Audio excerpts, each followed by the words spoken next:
नुकसान होगा, सबको फायदा। लेकिन सरकार को जानते हैं कितना नुकसान हो? हमको आपको बताना चाहिए, सरकार को 85,000 करोड़ रुपए का नुकसान हो रहा है। अब बताइए, कोई ऐसी सरकार होगी?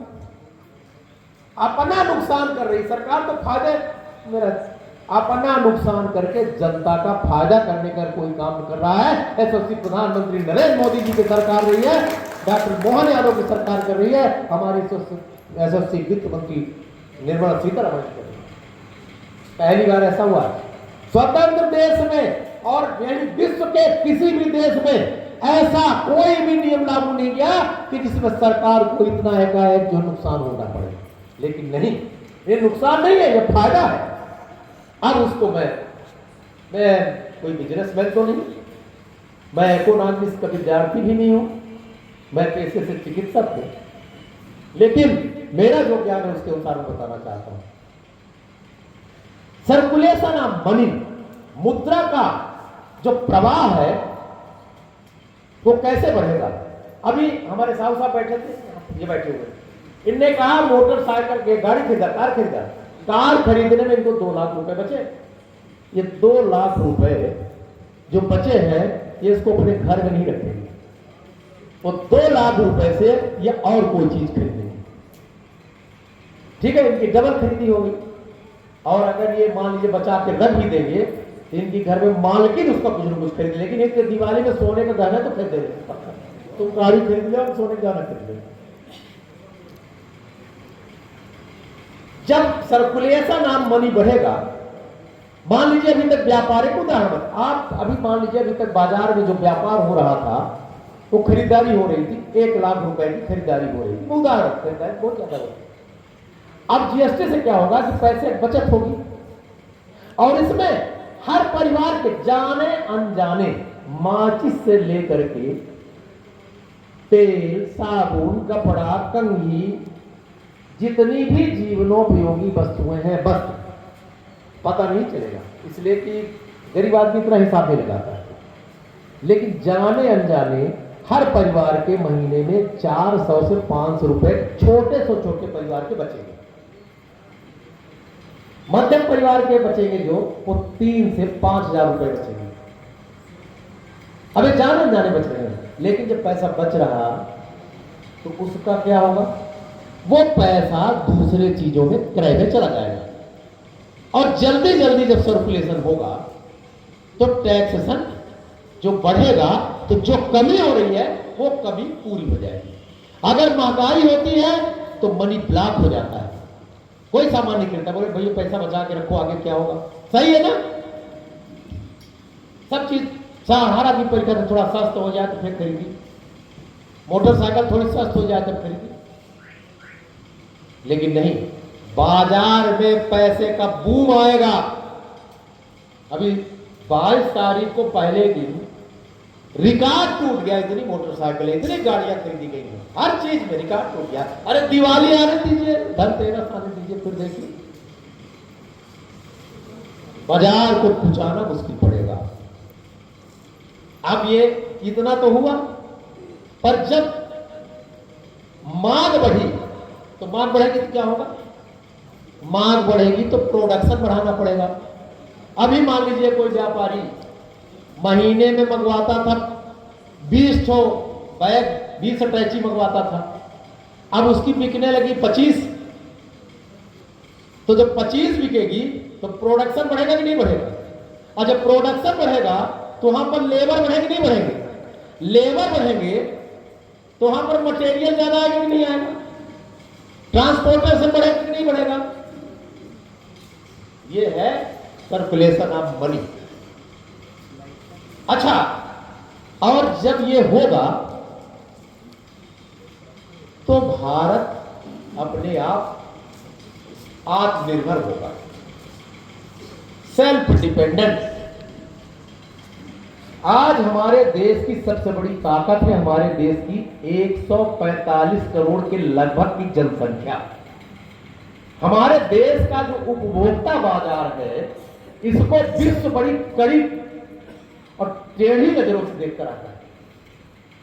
आज विश्व हमसे इसलिए भी डरता है कि भारत का उपभोक्ता कहीं नाराज न हो जाए। नहीं, मैं आज आपको बता दूं, आज आप तय कर ले हमको अमेज़न से कोई सामान नहीं मंगवाना है, दिवाला निकल जाएगा कंपनी का 1 हफ्ते के अंदर।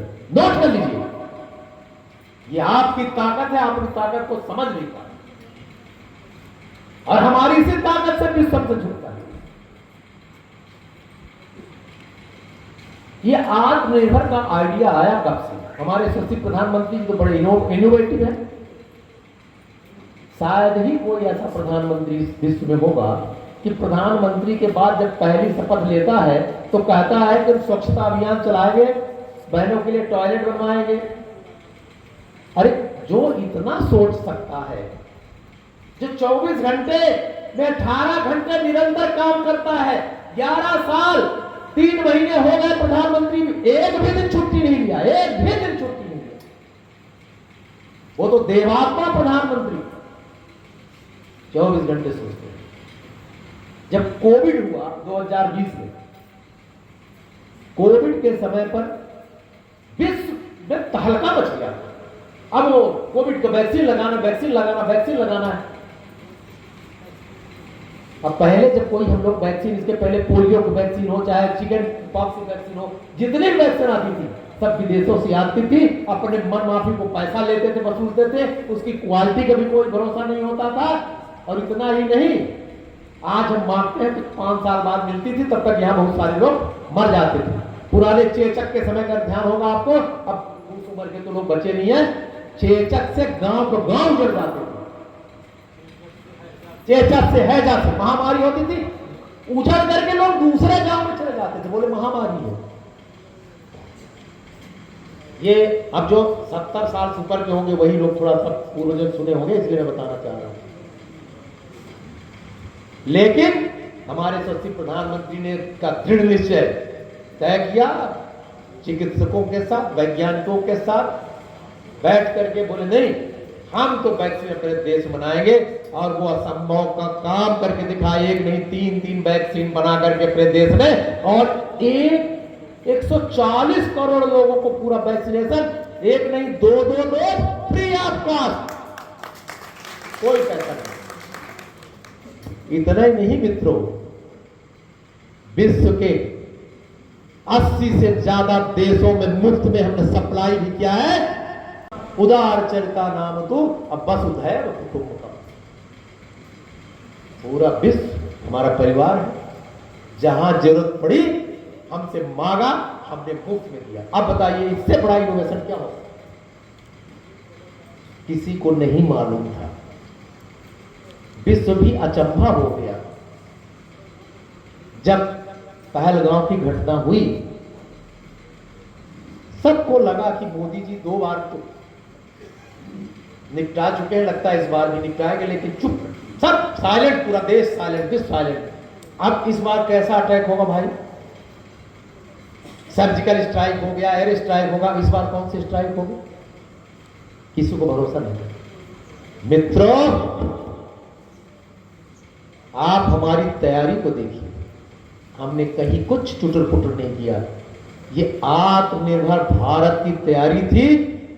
हम विश्व का मंगवाया हुआ अस्त्र शस्त्र यूज करते, हम ब्रह्मोस हमारे पास थी, आकाश हमारे पास थी, विश्व वाला हमको धोखा दे जाता, तो उसका रिमोट कंट्रोल उसके पास था। हमारे देश के बने मिसाइलों से हमने यहीं बैठे ठोक दिया 300 किलोमीटर अंदर। किसी को पूरे विश्व में सन्नाटा छा गया, किसी को विश्वास नहीं हुआ। यह है आत्मनिर्भर भारत की तैयारी। आज नेतृत्व हमारा जो है, राष्ट्रीय नेतृत्व,